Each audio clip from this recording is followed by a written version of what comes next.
Hello. Um, I feel really silly when I make long form videos for the internet.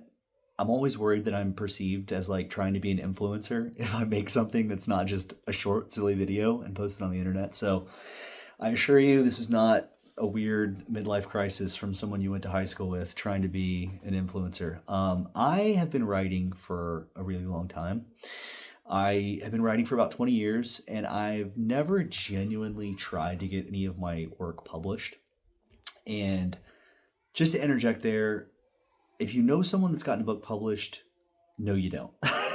Because that's one thing I've learned about like the traditional trad pub, as they call it, traditional publishing, is that I'm not talking about paying some boutique publishing company 5 grand to print 200 copies of my novel and I can sell it on Amazon. That's not what I'm trying to do. I'm trying to get an agent and sell my book to a publisher where they pay me for my art, right? So that's a huge misconception. The amount of people that have like reach out to me and be like, "Oh, I know a friend that's published a book," and then I Google it and I'm like, "Oh, it's one of those weird predatory publishing companies. It's super predatory." I've been trying to get my third novel published. It's the first one I've ever tried to get published, and spoiler alert, it ain't getting published. I've sent 125 query letters on it. I've gotten 60 rejections. Everyone else hasn't responded. My third novel's not good enough to be published. So that is like what I've been coming to terms with over the past like 6 months. But I say all that to say I have learned a ton about publishing, how it works, who you reach out to, how you reach out to them. It's all a big black hole. In fact, you have to write a whole ass book and go through the publishing process just to learn how it all works. You got to burn a whole novel to learn how it all works. So that's what I did. Also, it's just not good enough. So I wrote my last novel over the course of about 10 years, and it became this Frankensteinian, patched together monster that had some parts that were really good. The last 40% I feel really confident about, but the whole thing as a package, it's just not quite there. So I've made peace with that. It is very painful. Oh, my poor ego. But I've learned a ton about publishing. I've learned about query letters and partial requests and full requests and R&Rs and going on sub and getting an agent and the big five publishers. And that's probably all gibberish to you. That's what I've spent the past 6 months learning about. So it hasn't all been for naught. I have learned a ton about the publishing process. That said, the one thing they'll tell you to do if you have a novel and nobody wants to publish it is to just start working on another one. So, the key to getting published, if you're wondering, is not to write a great novel. It's to have a superhuman resistance to rejection. That's what it takes. So, I did. I started working on another novel about 3 months ago, and I have had the best creative output I've ever had in my life. I've got 90 pages, double spaced in Microsoft Word. It's about 30,000 words. The average novel is about 75,000 words. So it's like 40% done. It is what I call edited for prose, right? There's probably some typos in it. Well, one, I'm a good copy editor for someone that's never been professionally trained. I am a really good copy editor, but it is edited for prose. Like it's not sloppy. I put a lot of work into it. And I've never really believed or used beta readers. So there's this concept in writing called beta readers where you send your work out and you let people read it before it's complete to get their feedback. And I've never understood why I would want to do that. One, because I feel like the creation of art and especially writing is not a democracy, it's a dictatorship, right? Like you're trying to get this singular vision from the author. And I've always felt that I didn't want to like pollute that. With other people's opinions, straight up. Like I always said, like if it fails, I want it to fail because my ideas were not good enough or my execution wasn't good enough. That said, now that I'm looking at publishing more as a business, because that's what it is, right? A query letter is a business letter, right? It's not an artistic letter when you're reaching out to an agent and saying, "Hey, would you represent my work?" So I started to think more about beta readers, and this is what I realized from doing research is beta readers aren't like a Mad Lib where it's like, write my book for me, decide what happens to my characters. Beta readers are a way to tell a writer that's not done with something what's working and what's not working so he can lean into the things that are working and he can maybe rework some of the things that are not working. So the way it works is beta readers read the work, and then I provide a questionnaire, right? So it's not just your unsolicited feedback. It's, hey, these are the things I feel like are working. What do you think? Did this work for you? What are you more interested in? Which character are you more interested in? So it's questions like that. And here's the thing. I've always openly shared my writing, and since I started trying to get professionally published, I could care less about humans in my life that read my writing and what they think about it. I just don't care. I used to when I was 20, I would send stuff to people, and if they didn't read it or they didn't tell me it was great, it like hurt my feelings. I could care less. I had probably 20 people reach out to me when I offered to let people read my last book. And none of them read it, and I don't care, and I know they're sitting there like, oh, like if they exchange messages with me and they're like, oh my god, I never read that book. They think I'm like hurt by it. I'm not. I could care less. It hurts my feelings when agents send me mean emails that my book is not good enough. That's where my head lives. That said, I see the value in beta readers now. Like I see the value. I'm trying to make something that I can sell and take to market, and the market needs to look at it. So especially men don't read novels. 80% of novels are written. 80% of novels are read by women. Men don't read anymore, dude. What are we doing? We got to start reading. So I have to. My last book, it was a dude book. It was a book for dudes, and dudes don't read. So I'm trying to write something that's a little more palatable to women. I've always loved to write love stories, and I'm not talking about romance. I've always liked like a good like love story foundation to build a world on, and this is the hardest I've ever like leaned into a love story in something that I created. So I'm trying to get beta readers that will lend me their eyes, and this isn't like a be my friend and read my art and let it change you. This is like help me move. I need business help, and so I'm desperately trying to get people that check a couple boxes to read this quickly. Right? I know. Again, I know I'm asking for something. This is not, you know what I mean. This is an ask for you to read it quickly and fill out my questionnaire. That's what I need. And there's a couple things I need from the people reading it.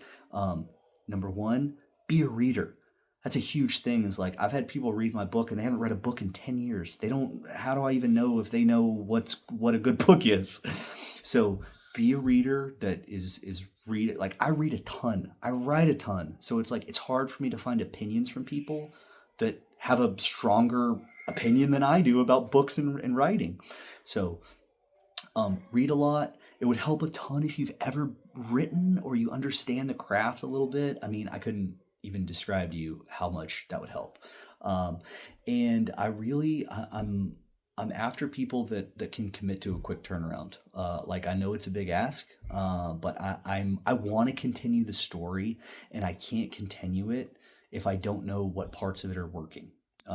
So here's a brief lesson on some of the things that the questionnaire will ask. So there's two styles of fiction. There's what they call genre fiction, and there's what they call literary fiction. Genre fiction is exactly as it sounds. It's fiction that is restricted to a genre. So it's like horror or post-apocalyptic or psychological or thriller. Those are genre. That's a genre fiction. If you read a book about a hard-boiled detective solving a case, boom, that's genre fiction. If you read a Jack Reacher novel, genre fiction. Literary fiction is different. Literary fiction is more concerned with the ideas and the characters than the plot. And this is the problem that I'm having is my book lives between this world of literary fiction and genre fiction. And it could go either way. And that's what I'm trying to decide. I'm trying to figure out if the brooding philosophical conversations that Teller and Caroline are having in the hotel room are more interesting than the overall plot. Like when you read it, are you thinking like, ooh, I want to know what happens next? Or are you thinking, damn, this is sad and emotional when they're just talking about how they've screwed their lives up? Literary fiction, genre fiction. I'm trying to figure out what to make it. And I haven't written so much that I couldn't rewrite it to make it a little more literary fiction or a little more genre fiction. I could make it a straight up horror, Stephen King, The Stand post-apocalyptic story, or I could make it a cerebral, like sad, like Eternal Sunshine of the Spotless Mind story. I can go either way. So I need beta readers to tell me, not tell me, but just give me a little guidance on what's working and what's not. The other thing, probably the most important thing, and again, we're digging into the craft. Welcome to my writing brain.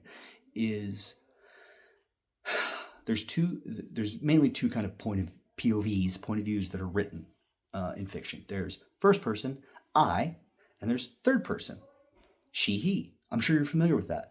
Well, within third person POV, there's two different styles of third person POV you can write. You can write omniscient third person, or you can write, oh God, why does it escape me? Limited third person. So you can write omniscient third person, where the narrator has access to the thoughts in every character's head, or you can write a limited POV third person, where the narrator only has access to the main character's thoughts, right? So you're not saying I, it's still she and he, but you have a limited access to the internal thinking of just the main character. So here's the thing, omniscient third person used to be really popular. Lord of the Rings is written in omniscient third person. Dune is written in omniscient third person. But it's kind of fallen out of favor ever since Game of Thrones got really popular. Game of Thrones is written in limited third person, where each chapter you only get the thoughts of the POV character the author has chosen. I know that was a lot. So my novel is written in third person, omniscient. You have access to all the characters' thoughts. But here's the thing about third person omniscient. It's kind of confusing. So as the author, when I read it, of course I know whose thoughts we're getting, because the whole story lives in my head. But it's hard for me to tell if it's clear to a reader whose thoughts you're getting. So there's a chance I might need to rewrite some of it, and it wouldn't have to be a lot, but rewrite some of it. So one chapter is from Teller's point of view, and one chapter is from Caroline's point of view, and you trade back and forth. Here's the thing, I don't want to write it like that. I don't like that. I like omniscient third person, even though it's not that popular anymore. And I feel like in my book, it's pretty clear who's thinking what, but I could be wrong. So if I have 10 people beta read it and all 10 of them are like, damn, this is kind of confusing, boom, I can fix it pretty quickly. I can change the POV. I can have it Carolyn Teller, back and forth, boom, boom, boom. Maybe it makes a little more sense, right? Maybe it becomes a little more marketable. So I'm starting to think about writing a little differently, a little more like a business instead of an art, because really it's both.